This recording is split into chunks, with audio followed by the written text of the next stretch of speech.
Hello ನಮಸ್ಕಾರ. ಇವಾಗಂತೂ ಸಖತ್ ಬಿಸಿಲು, ಸಮ್ಮರ್ ಸೀಸನ್ ಆಗಿರೋದ್ರಿಂದ ಎಷ್ಟೇ ಟ್ರೈ ಮಾಡಿದ್ರೂ ಕೂಡ ಕೂಲಾಗಿರೋಕ್ಕಾಗೋದಿಲ್ಲ. ಸೊ ನಿಮ್ಮ ಮನೆಯಲ್ಲಿ ಯಾರಾದರೂ ಮಕ್ಕಳಿದ್ದರೆ ಅಥವಾ ನೀವೇ ಆದರೂ ಸರಿ, ಒಂದು ಸತಿ ಈ ಥರ ವಾಟರ್ ಮೆಲನ್ನ ಕಟ್ ಮಾಡಿ ತಿಂದು ನೋಡಿ, ಸಖತ್ ಟೇಸ್ಟಿಯಾಗಿರುತ್ತೆ. ಸೊ ಕಟ್ ಮಾಡೋಕ್ಕೂ ಮುಂಚೆ ಒಂದು 10 ನಿಮಿಷ ಫ್ರಿಜ್ಜಲ್ಲಿ ಇಡಿ, ಯಾಕೆಂದರೆ ಅದು ಸ್ವೀಟ್ನೆಸ್ ಜಾಸ್ತಿ ಆಗುತ್ತೆ. ಮಕ್ಕಳಿಗೆ ಈ ಥರ ಕಟ್ ಮಾಡಿಕೊಡೋದ್ರಿಂದ ಅವರೇ ಇಂಡಿಪೆಂಡ್ ಆಗಿ ತಿಂತಾರೆ, ಜೊತೆಗೆ ನಮಗೂ ಕೆಲಸ ಕಮ್ಮಿ ಇರುತ್ತೆ.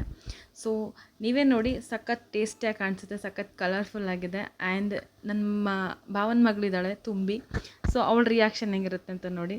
ಸಖತ್ ಖುಷಿ ಆದ್ಲ ಅವಳಂತೂ. ತುಂಬಿ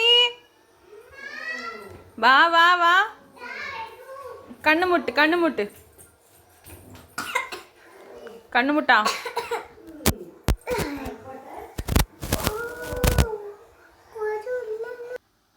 എങ്ങനെയുണ്ട്?